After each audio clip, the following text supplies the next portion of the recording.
Alright, what's going on, guys? Welcome back to the Bodacious Bunch. I'm Mike, and I'm here to give you another weekly update on my whole Battle of the Bulge thing. And it's going to be a little bit different kind of update today. I'm going to focus a little bit more on my thought process behind the dieting piece and, the health and fitness and all that, and why I'm going down the road I'm going to. So spend a little bit of time talking a little bit more about that and share some of the things I've learned, see if I can get your thoughts on that stuff, and then that's what this update is going to be about. And then I'm going to do another one here in the future, either next week or maybe the week after, talking about the psychological piece of this whole weight loss thing I'm doing and some of the issues, with habits and whatnot. So, but yeah, today I'm going to lay a little bit of science on you, so bear with me, and again, I really would be interested to hear what you guys have to say about this. Be forewarned, I'm going to stress, I'm not a doctor, a dietitian, health expert. This is just average dude. I'm researching things on the internet like all the rest of y'all are, and I'm piecing things together as best I can and trying to make heads or tails of things. And I'm just sharing what I have found out thus far. I don't think my knowledge is complete. I am constantly trying to learn more about this, so thanks for being on the journey with me. So anyways, really quick recap on how I did last week. I didn't do great. I'm going to tell you that right now. I actually put on about 0.2 pounds in my last weigh, which really sucks, but I did lose an inch off my waist. So what's going on? Some of the goals I set for myself, I said, hey, I wanted to get back on the counting of the calories and the macros and keep moving to keto and really limit the booze in social situations down to one drink. And then I wanted to increase activity. Those were my 4 big goals. How did I do with those? With getting back on the counting, I sucked. It just didn't happen. Like, my schedule went crazy. I got staying late at work, and then I went, out camping again, for, one of our last camping trips of the season. And, just life just went so fast. Total excuses right there, but I just didn't seem to make a time to do it. And so I'm really trying to make time to do the counting. And basically, since we got back from the camping trip this past weekend, I've been counting, pretty religiously every day. I've found that if I do it throughout the day, it's more likely to really get done. I'm more inclined at the end of the night to really, finish all my counting and see where I really landed up. So I think that's the key to success, is count throughout the day.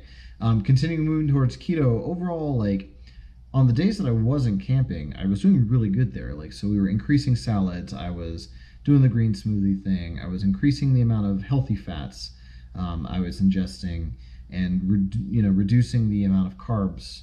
Of course, we go out. We really only had one kind of bad day with camping. There were some drinks that were happening. We're out there with a really good friend, and we all love margaritas and and Moscow mules and stuff. And so we had some drinks, and when you're camping, you're always bringing crap, easy food, cookies and hot dogs and mac and cheese and, things like that. We did bring some salads, but they were like the Insta salad type things that had like sweet dressing and things of that nature. So I can't say that was awesome. It was fun, and it was only one day. So all the rest of the days were, I would think, respectable. Giving myself a C on that objective. Third objective from last week, social situations, only have 1 beer or 1 alcoholic drink, and preferably not beer, but distilled liquor that's, arguably lower carb. Like I said, when we went camping, we had a bunch of drinks. Went out socially with friends after pipe band practice and had 2 drinks, not just 1. So kept it to 2. It was more reasonable than what I typically do. So yay me on that, but my goal specifically was 1 drink, and I didn't meet that goal. So boo me on that, I guess. Increased activity. This is one place I've been doing better at for sure. I've added some jogs to the mix. I've done some extra walks, some extra bike rides. When we went camping, we did kayaking and stuff, and so activity has increased. So that might be some of the reason for, the scale didn't move in the correct direction, per se, but the waist tape did. So maybe the activity had more to do with what happened last week. than anything. So anyways, that's last week. You can see by the pictures and the things I have up there kind of where I'm at. I don't think, there's a ton of movement, picture-wise, but the waist tape thing is really where I think the difference is. Real quick on the stats of where we are. On the days that I have been counting, kind of what I'm averaging at the moment is about intaking 2,300 calories or so every day. That's about what I'm just eating, drinking, everything throughout the day. In terms of my total calories burned, I'm burning roughly 4,000 to 4,100 calories a day. Now, I'm a big guy. I'm somewhere near, 300 pounds. I'm near to 300 pounds than not, let's just say that. So 268 pounds. And I do work out. And where I'm getting the calories burned is from Polar, my Polar fitness watch I got here. It keeps track of all my steps, my resting heart rate. When I work out, it keeps track of my heart rate. I have a chest strap to kind of go with it. And it knows my age, my height, my weight. There's a fitness test that kind of gives you an estimation of VO2 max. That kind of gets all calculated in. So is it a medically accurate assessment? Probably not. Is it kind of a good rough guesstimate? I'm going to say yeah for the moment based on what I know. It's probably a lot more accurate than just some of the average stuff that, MyFitnessPal might come out with just a pure equation without considering your actual activity for a day. So roughly speaking, about 2,300 calories intake, 4,100 calories burned. So that's, like a 1,700 to 1,800 calorie deficit on a daily average. Carb-wise, I'm still just above 100 grams. Like I'm about 105 grams of carbs. That's well above ketogenic. Like their keto diets, they want you at 20 to 50 grams. Atkins phase 1, I think, was 25 net grams. And speaking of which, net grams, I'm about 83. And so, just a FYI for those who don't know the difference between, carbs and net grams of carbs, the difference is carbs minus fiber. Fiber kind of reduces the impact of the glycemic load that sugary foods have on your blood. So basically the rule of thumb is you can subtract fiber. We're going to talk a little bit more about that in a second. Anyways, other statistics, 149 grams of fat, 130 grams of protein. So not quite hitting my fat goals and, not quite hitting the protein goals either. So macros aren't quite in balance yet. Bottom line, towards my overall goal, I want to lose 100 pounds by mid-July of next year. I'm down 12, and I'm getting ready to start month 2. I need to probably average somewhere, 8 to 10 pounds a month to really make it. So 12 months, not too bad. I usually lose more in the first month, but I'm deliberately slow rolling this, so I don't think 12 pounds is awful. The biggest victory, I think, is the 2.5 inch, almost 3 inches of waistline disappearing. That's pretty cool. I'll take that. And really, considering I haven't made tons of sacrifices to get here, I've done some intermittent fasting. I'm starting to slowly tweak the diet, slowly increase activity, but I'm not going full bore. So I'm pretty okay, we need to do better. We certainly need to do better, but I'm doing all right. Anyways, as far as the goals for this week, more of the same from last week. I want to really try again with the booze thing, limiting that. Still going to look for ways to increase my activity. Really going to be counting the macros and the calories. I really need to be honest and aware of where that is. I would like to actually get through a full weekend of counting stuff. The other thing I'd like to try to get to is get equal to or less than 80 net grams of carbs. So 80 net carbs or less on a day. So I'd like to try to average. So that's the goals. Now into the sciencey, nerdy stuff real quick. I just wanted to throw this out here to kind of start the discussion and talk more about like the low carby keto stuff and why am I even considering this. I might have mentioned this before, but I had done a previous somewhat successful weight loss program on Atkins. I lost 60 pounds in a few months, and I did Atkins and trained for a half marathon. I ran that half marathon. This was back in 2015. Things went really great until I sabotaged myself. By taking on too much of my schedule and working full-time and school full-time and hours of commuting and all that. And I really just shot myself in the foot thinking I could do all of this at once. And the reality is that, again, I don't have that many give a craps, and something's got to give at some point. So, I don't blame the diet for putting all 60 pounds plus more back on. I blame kind of myself, because I just needed to probably slow my roll a little bit.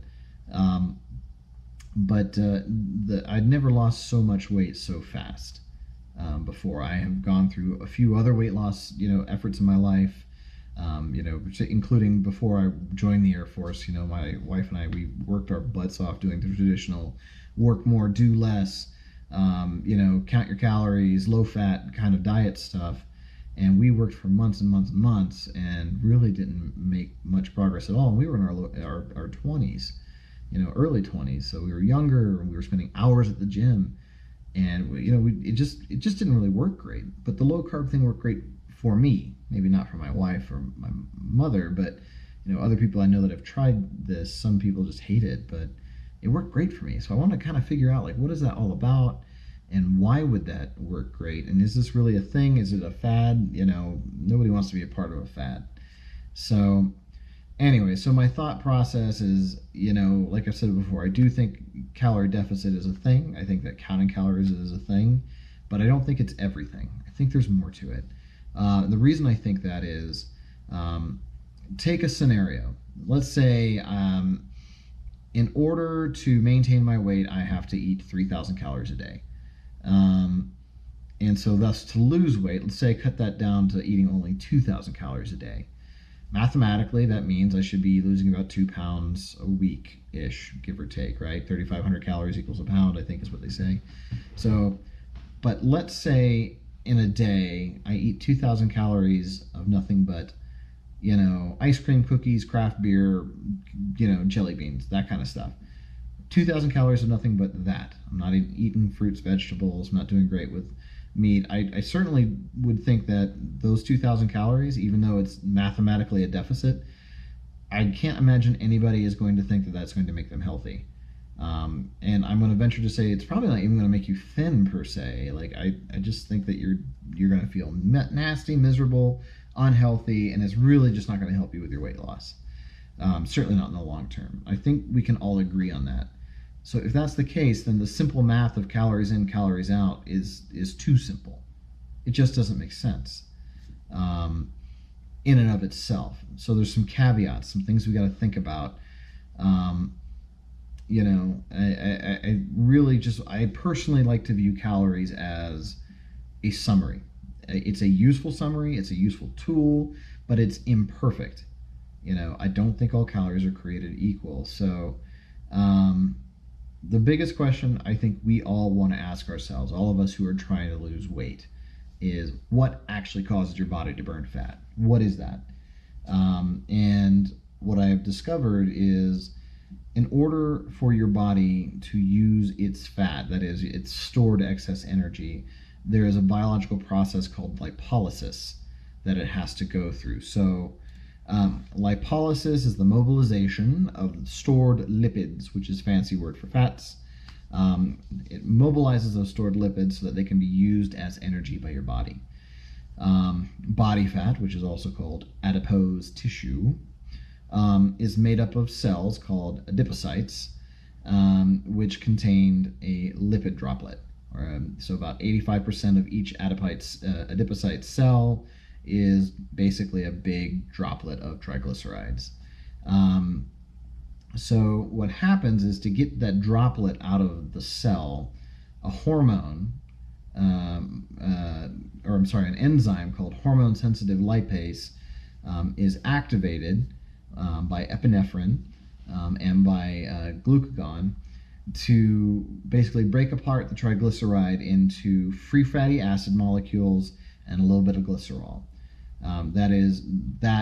Those molecules break through the cell wall, the adipocyte cell wall, and get into your bloodstream. And then when it's into your bloodstream, via the Krebs cycle, your body converts that to acetyl-CoA, and thus you make energy and your cells get fed. So basically, that's your body tapping into your fat and using that as energy. And that's what we all want, is we want our body to eat our excess fat and stop eating other things. And so lipolysis, that's the key, right? So what makes lipolysis happen, and what stops lipolysis from happening is the next question. So what helps lipolysis is like epinephrine and glucagon. If as I understand it, and again, remember, amateur guy here, this is what I understand as of today. Glucagon is one of those things that's always in your body, breaking down, but it's in different amounts, right? And its presence in your blood is regulated by insulin. So when there's a bunch of insulin, there's not necessarily as much glucagon. Epinephrine is another thing that will trigger this lipase, the hormone-sensitive lipase. And the epinephrine is what's produced when your body undergoes any kind of stress. For instance, when you don't eat, that is considered a type of stress for your body. So epinephrine and glucagon are things that you need in your blood to actually have this whole lipolysis thing happen. What actually inhibits lipolysis and stops lipolysis, maybe not completely, but largely slows it down, is insulin. And that's kind of a big thing, to know that insulin is what stops lipolysis. And that's not, fad science. That's not somebody trying to sell you something. That I included an excerpt from papers from the National Institute of Health that it says the basic function of insulin in the body is to inhibit lipolysis, or one of the basic functions is to inhibit lipolysis. So remember that insulin stops the whole burning your own fat as energy thing. So there's a direct or relationship here, or an inverse relationship, where lots of as insulin increases, that lipase decreases. As insulin decreases, the lipase increases. So keep that relationship in mind. The other thing to think about, about insulin and all that, we know that insulin has to do with blood sugars. We hear about, Wilford Brimley and diabetes, all the time. And so insulin's a big deal. Diabetics are taking insulin. What does insulin do? The other thing that insulin does is it takes blood sugars back down to a normal level. So it removes sugar from the blood, and it kind of tries to regulate that. So what happens is every time you eat, and it doesn't matter what you eat, and it doesn't matter when you eat, it just matters whenever you put food in your mouth that has calories, insulin increases. There's a bit of a spike. Now, how big is the spike of insulin? That's a question. And how that's measured is what's called the glycemic index. That big spike of you ate something, how much does that shoot through the roof? That insulin level. So that's measured in terms of glycemic index. Another term to kind of get familiar with is glycemic load. And so that basically means, in really simple terms, how long does it take your body to regulate all that blood sugar? How long does that insulin kind of last? And so the distinction there is foods can have a high glycemic index and a high glycemic load, like a cookie. Foods can have a high glycemic index but a lower glycemic load, like a carrot. And foods can have very little glycemic index and a very low glycemic load, like fat. And so the goal, like I said, if you want to keep insulin low so this lipolysis happens, then you need to think about, okay, well, how do I not get the glycemic index to spike quite so high? How do I keep the glycemic load a little bit shorter? These are things to think about. And so, you can see in one of the graphs I have here, every time you eat, the glycemic index kind of comes up, and then it starts kind of slowly going down throughout the day. Oh, it's time for lunch, then it comes up again, and it kind of slowly goes down to the day, and then you eat dinner again, and it kind of goes up again. And so throughout your whole day, if you're eating 3 meals a day, you're kind of always keeping this insulin in your body, which means you're not really maximizing this lipolysis thing. It's not really happening very much, if at all. So with intermittent fasting, what it does is it just simply says, okay, well, we're going to shorten the window of how long, insulin is really up there in my body in higher levels. And so we maybe cut out a meal and we say, okay, well, we eat brunch and we eat dinner, and they might have high spikes because maybe we're still eating like high carb foods, like I am right now. I'm still kind of eating some higher carb foods. So surely, the glycemic index on some of what I'm eating is pretty high. The glycemic load is also pretty high. But because I'm only eating for so many hours in a day, there's a lot more hours in the day when there's not a whole lot happening insulin-wise, which means lipolysis is a thing that can be happening during the rest of that day. I mean, your body still needs energy, right? Even when you're sleeping, your body needs energy. And it's not like it just shrivels up and dies, right, as soon as you're not eating. So it's tapping into some extent to those stored lipids and eating away at that adipose tissue. So the other thing that you can do, and this is really where the ketogenic piece comes in, is just simply keeping the blood sugar levels as low as possible, kind of static state throughout the day, though there are still some blips on the radar. So you, in a pure ketogenic diet, it's not that you're restricting, how often you're eating with like you are in intermittent fasting. You're just keeping the blips of the glycemic index and glycemic load as low as possible. And so you can see on a chart I have here, there's a little blip for breakfast and then maybe a little bit bigger blip for lunch and a slight blip for dinner, but there's not a huge glycemic impact with ketogenic diets, which means the insulin levels are staying very low, and even when they come up, they come back down real fast, which means, again, lipolysis is happening. Finally, when you combine keto with intermittent fasting, you're kind of getting the best of both worlds, where you're shortening the window of time when you're even having any insulin really doing much in your body at all.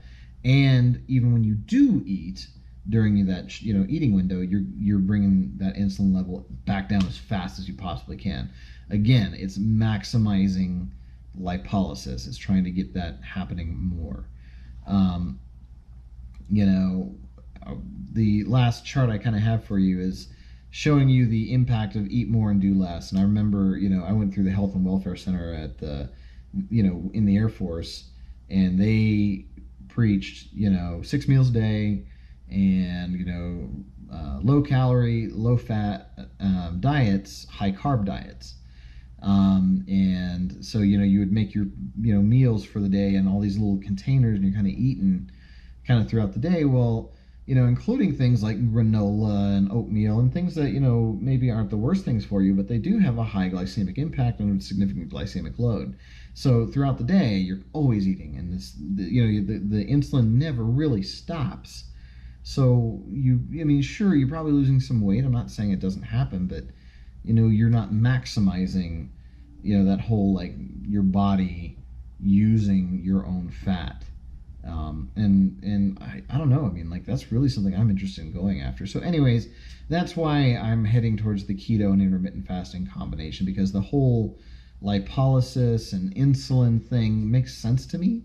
And then my, anecdotal experience with the Atkins diet in the past as having, produced good results, is pretty compelling. So that's why I'm doing what I'm doing.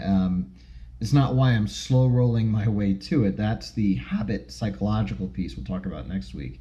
But it is why I'm aiming for keto and intermittent fasting is, I think there's something to it. The science seems decent to me.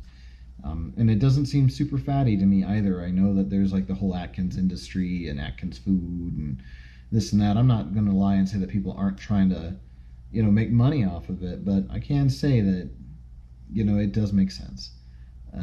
So anyways, I'd love to hear your comments on this. I know that these talks of diets and exercise programs get into like religious warfare. People just take it so seriously, and they just don't ever want to hear a different point of view. In my case, like, I'm exploring, I'm trying different things.